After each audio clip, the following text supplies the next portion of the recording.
Thank you, Mr. Chairman. I want to commend you, Mr. Chairman, on conducting a remarkable set of hearings last week. And I want to commend every member of this committee for the result, approving Judge Barrett's nomination, moving it to the floor where I have every confidence she will be confirmed on Monday. This is a major victory for the American people. This is, in many ways, the single most important accomplishment President Trump has achieved in office. In nominating a principled constitutionalist to the Supreme Court, President Trump was honoring the promises he made to the American people. And in confirming that principled constitutionalist to the court, the Republican majority in this Senate will likewise be honoring the promises that we made to the American people. I want to take a moment to highlight something that we've learned in the last 2 weeks, which is that the Democrats understand that their radical agenda for the Supreme Court is profoundly unpopular. The Democrats are unwilling to defend their radical agenda for the Supreme Court. That's illustrated powerfully today by the fact that every Democratic chair is empty, that they are boycotting this markup. They're boycotting this markup because their substantive arguments are not persuasive. They're not effective. Last week during the hearing, it was striking. Not a single Democrat asked any questions that defended the far left's view of religious liberty, which is that the Supreme Court should go through the public square, scour the public square to remove any reference to God Almighty. Not a single Democrat defended the far left's radical view of religious liberty, that the government has the power to punish you for living out your faith. I noticed these lovely photographs in the place where our Democratic colleagues normally would be. You know, one photograph I don't see is a photograph of the Little Sisters of the Poor.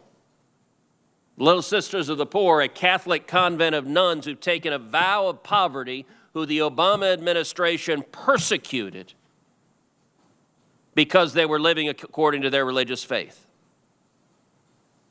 and who Joe Biden pledges to once again persecute if he is elected.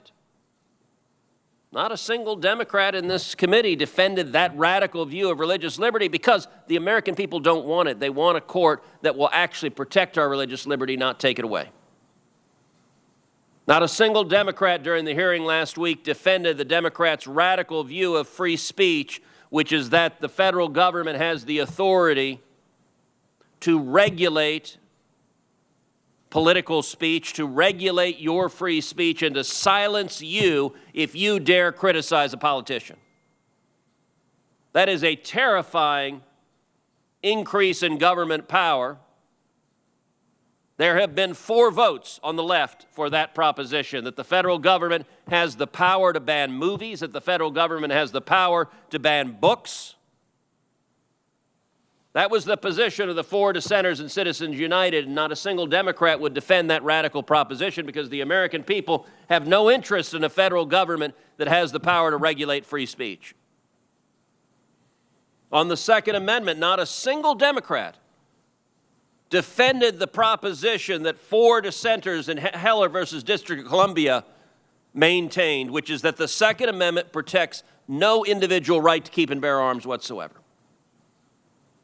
which means that government can make it a crime, a felony for any American to own a firearm, and there's nothing you can do to challenge it in court. There are 4 votes for that, 1 vote away. Not a one of them defends that radical proposition. And so I would say to all of us in the majority, we should take solace from this. They know The propositions they're advancing are radical, they are extreme, they're not what the American people want.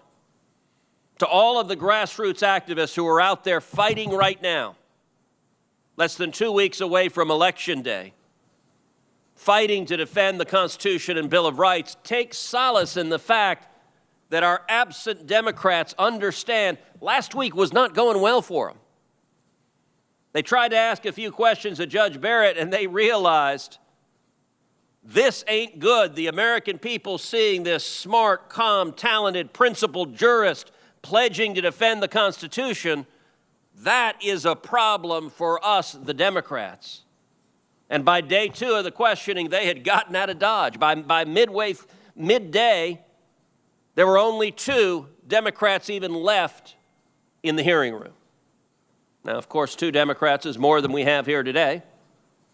So it went from barely being present to being totally absent. There's a reason why Joe Biden and Kamala Harris refuse to answer the question whether they intend to pack the court, because the answer is yes. If they get power, they will move to pack the court, to expand the number of justices, to fill it with partisans, an abuse of power that would do immense damage to the independence of the judiciary. And why won't they answer the question? Because they know it is profoundly unpopular. They know the American people don't want to see the court politicized, its independence destroyed, which is what today's Senate Democrats are pushing. The stakes of this confirmation and the stakes of this election coming up in 2 weeks are enormous.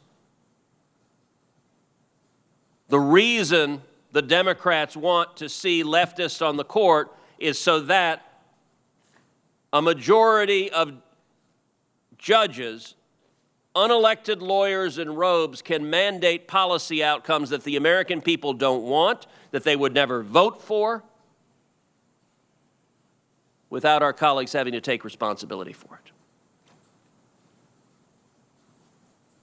There are times when it seems Republican senators don't necessarily understand that the principles we're fighting for, the overwhelming majority of the American people are with us. But you know who understands that very well? The Senate Democrats who refuse to attend today. Congratulations, Mr. Chairman. Thank you, Senator Cruz, for your participation in this hearing process. You bring a lot to the table for the conservative point of view and actually understand the process as well as anybody I've ever met.